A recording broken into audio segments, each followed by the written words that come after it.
মাননীয় স্পিকার, আপনার মাধ্যমে আমি মাননীয় আইন, বিচার ও সংসদ মন্ত্রীর কাছে জানতে চাই, ফ্যাসিস্ট আমলে যে রাজনৈতিক নিগ্রহমূলক মামলায় শাস্তির রায় হয়েছে, সে সকল মামলার শাস্তির রায় বাতিল করার রাজনৈতিক নিগ্রহমূলক মামলায় গ্রহণ করা হবে কিনা।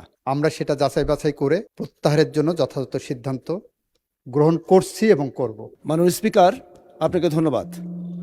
আমার সম্পূরক প্রশ্ন হলো, বাগেরহাট জেলার কচুয়া থানার 2013 সালের এক নাশকতা মামলায় ধোপাখালী ইউনিয়নের রাকিবুল, মাহবুব এবং হেমায়েত নামে 3 জনের 14 বছরের সাজা হয়েছে 2023 সালে।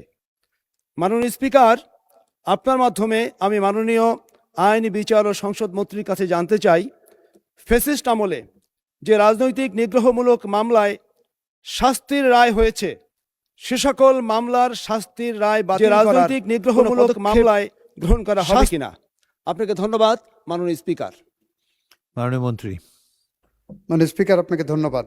মাননীয় স্পিকার, আপনার মাধ্যমে মাননীয় সংসদ সদস্য এবং জাতীয় সংসদকে অবহিত করতে চাই যে আমাদের যে লিগ্যাল স্কিম আছে, কাঠামো আছে, সেই কাঠামোর আওতায় 2023 সালে 14 বছরের যে সাজাটা হয়েছে তার বিরুদ্ধে যদি কোনো আপিল ফাইল হয়ে থাকে, সেক্ষেত্রে সরকার এই মামলা প্রত্যাহার করতে পারেন না, আপিলে নিষ্পত্তি হতে হবে। আপিলে যদি নিষ্পত্তি হয়ে যায় সেক্ষেত্রে ফৌজদারি কার্যবিধি 401 ধারায় ওনারা যদি স্বরাষ্ট্র মন্ত্রণালয়ে দরখাস্ত দেন, স্বরাষ্ট্র মন্ত্রণালয়ের মাধ্যমে আইন মন্ত্রণালয়ে মতামতের জন্য আসে, তারপরে রাষ্ট্রপতি এটাকে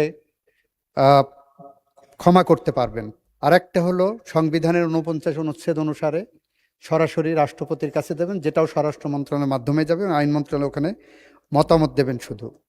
ফলে সাজাপ্রাপ্ত যারা আছেন তাদের মামলা প্রত্যাহার বা সাজা মওকুফের জন্য স্বরাষ্ট্র মন্ত্রণালয়ের মাধ্যমে যেতে হবে। আর যেগুলো আপনার অবগতির জন্য জানাচ্ছি মাননীয় সংসদ সদস্য, মাননীয় স্পিকারের মাধ্যমে, যে রাজনৈতিক মামলাগুলো এখনো প্রত্যাহার হয়নি, ইতিমধ্যে সেই মামলাগুলো প্রত্যাহারের জন্য জেলা প্রশাসকের নেতৃত্বে একটি কমিটি হয়েছে।